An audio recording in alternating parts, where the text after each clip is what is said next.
كل ما شيء يرو كميو غرا كل دان خرا ربي ترجرتا تانن واقيو اكنا ما ميتي غاتينا ما هينغاتو حركه سيقبا لفات ديمتو كيستي لفات اولتي باتي تيسكاتو كيستي واقيون سدو كانفو مالف جنان اوغا اوبولا لمان كنا جدودا برمسا هدون برد يعني جچودا مالف جنان اوبولا لما غرا هادا توكو كيسبو لي هاباتني اشن كون اك اوبوليتي شيتتي وجنين طارتي غودستي harrangeeste gaafa isheen jala gargarte akka kanatti gidiraa itti yaaddoommoo mucayyoon kun qulqullummaa isheeti sababa jirtuuf waaqayyo akka kanatti fideetoniyyuu ishee aggaallate jechuudha maaliif jennaan mucayyoon kun miskiina waa takkayyuu jechuudha dhibba tokko shirratti hijaanne obboleettii koo jetteetuma wajjiniin jiraata yookaas wajjiniin borullee jireenya borullee abdattee jiraatti jechuudha haa ta'u malee guddattee of beektee jennaan jala garagartee waan kana shirratti dalaguu jechuun hammam takka nama caalaa bineensa ta'uu jechuudha maaliif bara kana keessa dhugaa bineensa wayya bineensi ko waan argate tokko waan nyaatamu tokko yoo argate itti wal yaama bineensi namni garuu bara kana anuma nyaate anuma du'a nyaadhe du'a bichaa malee obboleessa ko obboleettii ko of bukkeetti harka qaba irraan hin qooda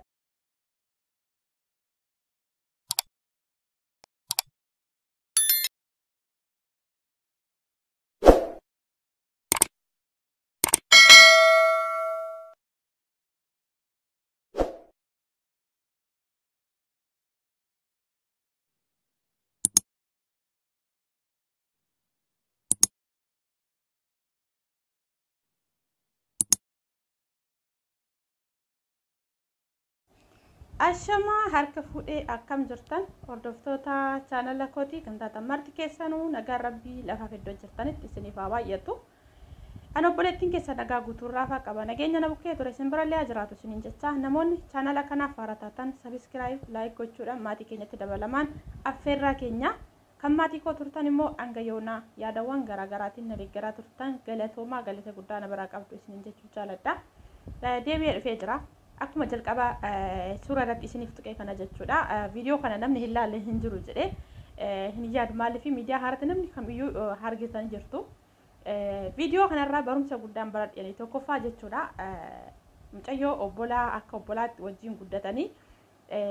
isheen hangafti osoo hammeenya tokkollee hin yaadiin ishee faana duukaa turtee haga yoonan ishee geessee har'a isheen xiqqittiin guddattee gaafa of bartu gidiraa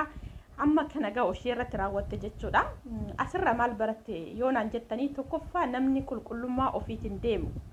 yookaas namni hammeenya namarratti hin yaanne waaqayyo hagam takka isa duukaa akka jiru barachuun salphaadha kana viidiyoo kanarraa isin jedha maaliif jennaan mucayyoon kuni osoo waan tokko hin beekne akka chaansii mucaan kun itti dhufe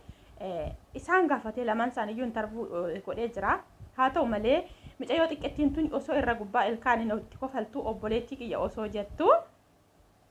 garuu kan isheen immoo jala deebitee tooni ishee irratti dalagaa jirtu waan baay'ee ulfaatu jechuudha ilmi namaa bara kana keessa nan nyaadhaa ofii kootifan nyaadhaa malee namaafan irraa qooda bara hin beekne jechuudha namni bara akkas jedhee obbolaa ofiitii hin yaanne keessa jirra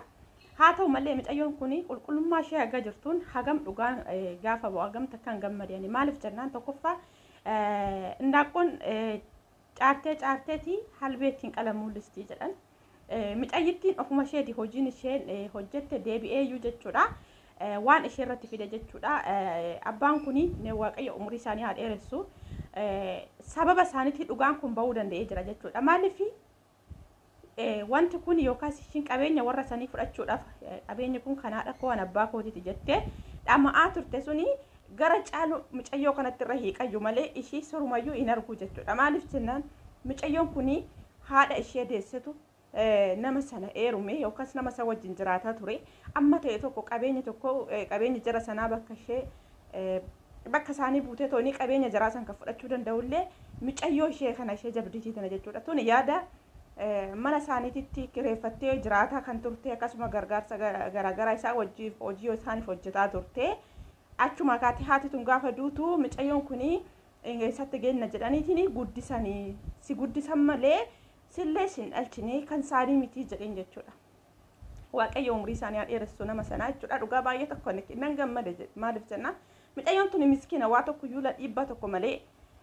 barumsa ishee qarrattee ishee faana ta'aa turte haga isheen guddattee hamma kana geessu wajjin amaa turte har'a guddattee of beeknan karaa isheen hin beekne gidiraa hamma kana ga'u irratti raawwachuu ishee jechuudha. Suni garuu maqaa qulqullummaa ishee jirtuuf waaqayyo ishee duukaa bu'ee jechuudha. Kanaaf namni kamii jechuudha namni kamiyyuu jireenya isaa keessatti tokkoffaa ofitti amanamummaa lammaffaa qulqullummaa bakka namarratti dhiibbaa tokko malee jibba tokko yaadu bilisa ta'ee qulqulluu isaa jira yoo ta'e waaqayyo gatee isa hin gatu hagam takka rakkataa yoo ta'e hagam takka haala rakkina keessa illee yoo jiraate waaqayyo duuka jira jechuudha. Kanaaf ani gara caalu waan guddaan baradhe jechuudha waan kana bira waan guddaa jechuudha maaliif jennaan wanti isheen dhokattee hojjetaa turte haga addababayii kanarra ba'ee yookaas immoo waan isheen hin beeknellee haga bartuutti ishee taasise jechuudha maaliif qabeenyi jara sanaa micayyoo kanarra ilaallataa jiru malee ishee akka hin ilaallanne akka isa jara sanarraa hoomayyuu hin qabne itti himan jechuudha namni kuni baay'ee tokko desna jedhe baay'ee gammade jechuudha maaliif bara kana keessa hin nyaanna bakka namni namaa hin beekani bineensa caalee dhugaa bineensi iyyuu gaafa waa tokko waan nyaata tokko argate waliin ga'ee nyaata bineensi itti wal yaama dhugaan isin jedha maaliif namni immoo haga hamma sanayyuu yaaduu dadhabuutti ga'uu jira jechuudha bara kana keessa waaqayyo nama karaa isaa yaadatu nu haa taasisu. Lammata immoo mucaan kun immoo ishee kana faana osoo deemu kunillee dhugaan isin jedhaan gisee tokko hojii koo dhiiseetuma viidiyoowwan akkana laalaa oolu jira dhugaa rabbiin baay'ee tokko jechuudha maaliif jennaan gama tokkoon bakkitti nama rifaatisu hin jira bakkitti irraa baratan illee hin jira mucayyiniitii kana maallaqaaf jedheeti itti dhufee maallaqa irraa nyaachuudhaaf jechuudha gaafa itti dhufee mucaan intarfuu gochuudhaaf deemu intarfuu isaan gochuuf deemu maal jedheeni haadha keemoo haadhaaf ilma jedheeni inni garuu inni dhoskuuf yaalee ture isheen immoo